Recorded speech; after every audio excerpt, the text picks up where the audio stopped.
Another tutorial naman mga lods. Ito ngayon ay ano natin, no, kung paano tayo nag-i-edit ng e-room. Kasi syempre, pag araw-araw na tayo naglalaro, no, medyo nakakatamad na pag palagi tayo nagwa-war, no, kailangan natin ng panibago sa mata. Kaya ngayon, ituturo ko yung mga basic lang na kailangan natin, no. Ayan, dito, kailangan natin ng converter, PNG, no, yung image natin. Yung mga i-search natin mga textures from the internet sa Google. Syempre ano pa natin, i-convert pa natin sa files ng RAN kasi iba yung format ng files ng RAN. So dito may mga sinearch na ako, naisip kong concept is parang cartoon or animated na castle yung magiging ano. Ito meron ako dito mga image na nakuha. So i-convert ko muna para mas mabilis natin siyang mailagay sa files natin sa RAN. So kung makikita nyo dito, ayan, na ano ko siya, no, ino-convert ko muna siya tapos saka natin i-copy sa RAN. Meron lang ako tools dito na gagamitin, no, na hindi makikita sa kung saan lang kasi syempre sinesearch din to, kayo na lang mag-search kung may mas-search kayo. Ito, no, yung world edit kasi dito natin makikita yung file name ng mga texture sa loob ng RAN, no? Pero syempre hindi nyo naman to kailangan kasi habang dinidiscuss ko naman to, habang tinuturo ko naman to, makikita nyo rin naman yung file name na iniiba ko, no? Kaya ayan, so dito unahin natin yung unang wall, no, yung club wall na nandito sa ano, ayan. Ayan, itong wall na to na tinutukan ko, club wall daw yung file name niya. Sa iibahin ko lang yung isang gusto ko na maging texture niya ngayon. Ayan.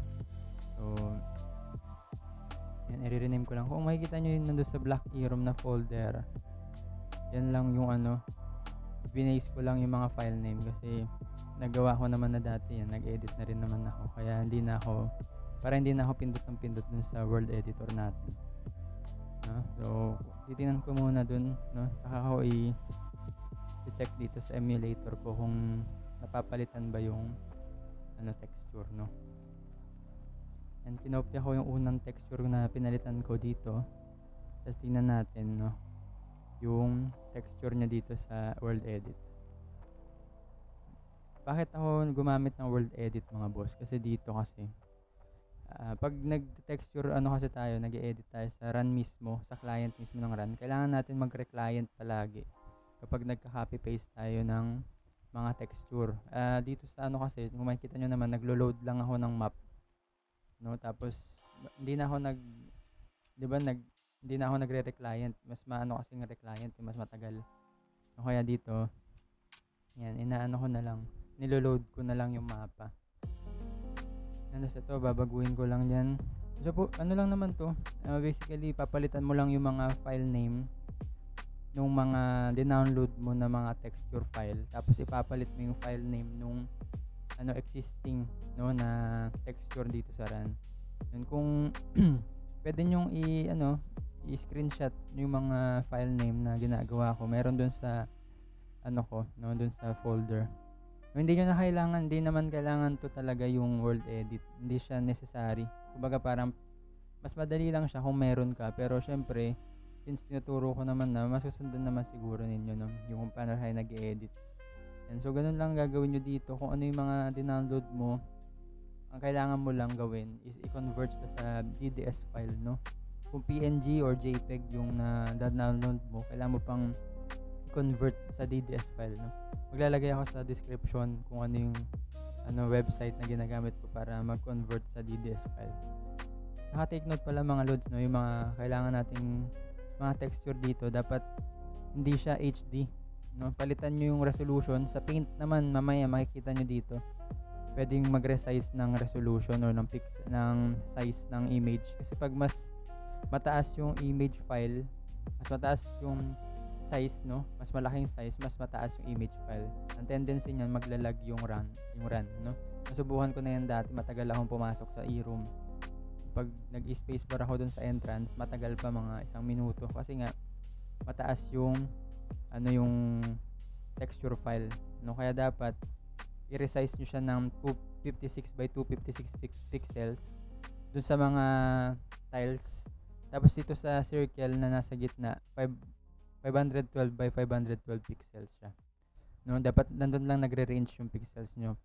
Kung hindi man, dapat hindi siya lumalagpas dapat ng 1080. Hindi dapat siya nag-1,000 o nag-800 pataas, no, kasi sobrang maglalag na. Lalo na pag mahihina yung mga PC na gamit natin. And kung makikita nyo dito, iniisa-isa ko lang yung mga tiles dito. Iniiba ko lang yung ano nila. So, medyo kailangan ko maghanap ng ano, no, ng iba pang texture. Hanap lang ako dito hanggang sa mahanap. Kaya lang naman yung gagawin nyo dito mga lods. O kapag may mga gusto kayong mga idea kayo na pumasok sa isip nyo, no, ganun lang yung gagawin ninyo. Search lang kayo, tapos kung ano yung makikita nyo. Syempre dapat uniform din yung, kumbaga parang bagay dun sa ginagawa ninyong ano, texture, yung dina-download ninyo.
So, nagda-download pa rin ako.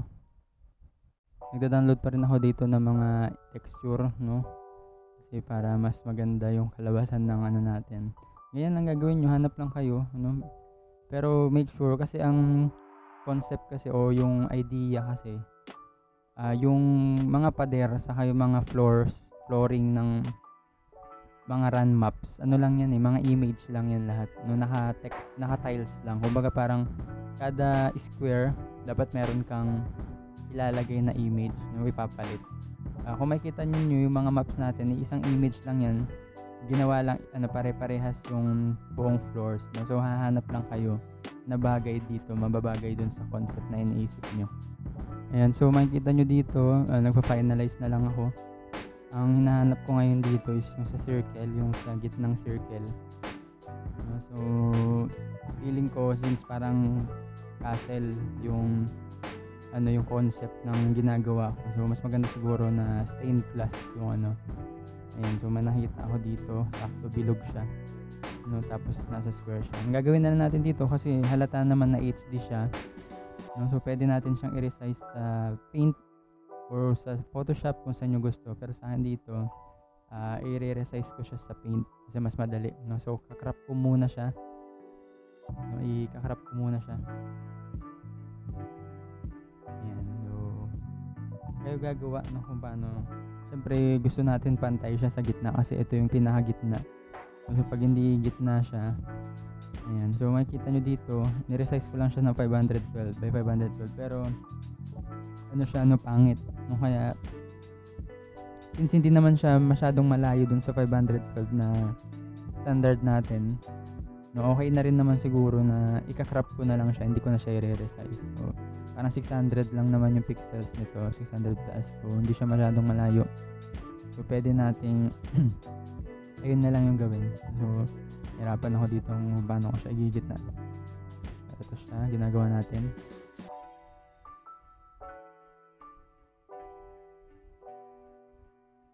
Oh, ayan i-replace ko na lang, tapos ilo-load ko. Ayan, ganito yung itsura nung gitna, no? So, hanapan ko pa siguro ng mas maganda, pero for the meantime, ito muna itatry kong gamitin sa CW, no? Parang siya, aesthetic tignan, no? So, yan, kung makikita nyo, no, isang file lang yung pinalitan natin, pero marami siyang nabago. Basta makikita nyo naman yan sa run, no? Yung mga texture na magkakaparehas. Ibig sabihin nun, iisang file lang siya. So, ito, gagawin natin yung fence naman ngayon. No, hanap tayo ulit ng texture ng fence. Try natin yung fence na nahanap ko, no? Kung bagay ba siya. Yun. So, medyo maliit siya, no? So, ibig sabihin, dun sa texture natin na na-download, kasi medyo maliit din yun eh. No, makikita nyo mamaya. Maliit siya. So, ang gagawin natin, i-resize natin or edit natin siya na isang buong frame or isang buong tile, no? Dun sa dinownload natin na texture, no? I-edit natin siya sa Photoshop kasi mas madali sa akin dito mag-stretch ng images.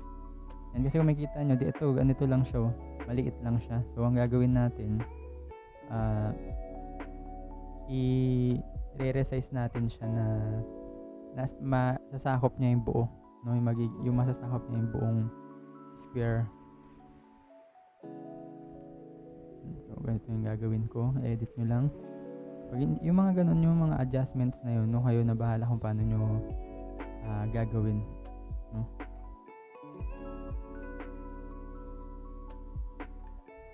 Ganun lang siya, no? Palit-palit lang ng texture file and textures, tapos i-paste lang dun sa directory ng run kung saan man kayo naglalaro, no? Guys, ganun lang kadali, no? Dito, tatanggalin ko lang yung white background dito para syempre ano lang siya, no? Transparent lang yung background. So, isa-save ko na siya. So, after ko masisave, pupunta ulit ako dun sa website, no? Pupunta ako sa website para ma-convert sa DDS file. So, na-convert ko na, download, tapos change file name lang ulit, tapos paste lang ulit dun sa directory ng run. Tapos tingnan natin kung ano magiging itsura niya.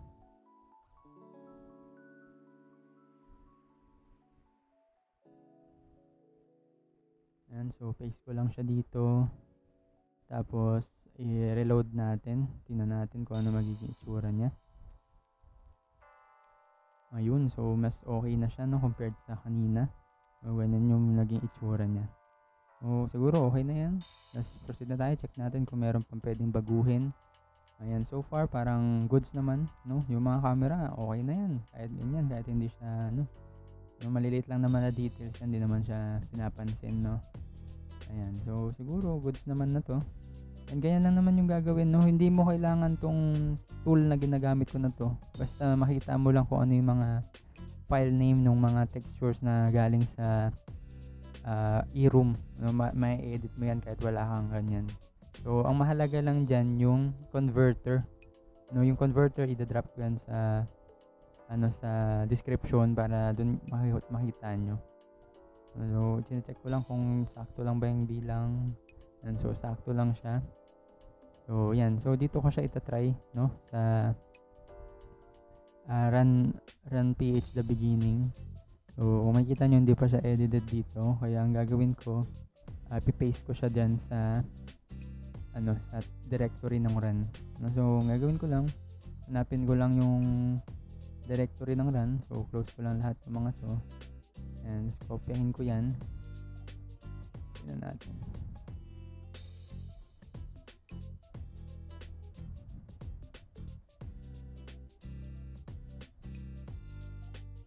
Ayan. So, nasa textures, tapos map yung directory niya.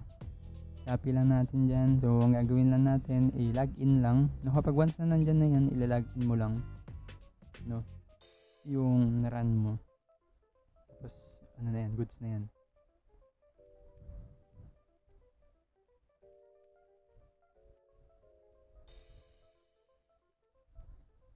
So, ganito yung na-expect natin na itsura, no, sa run natin. So, lalagin lang tayo. Tignan natin kung goods naman.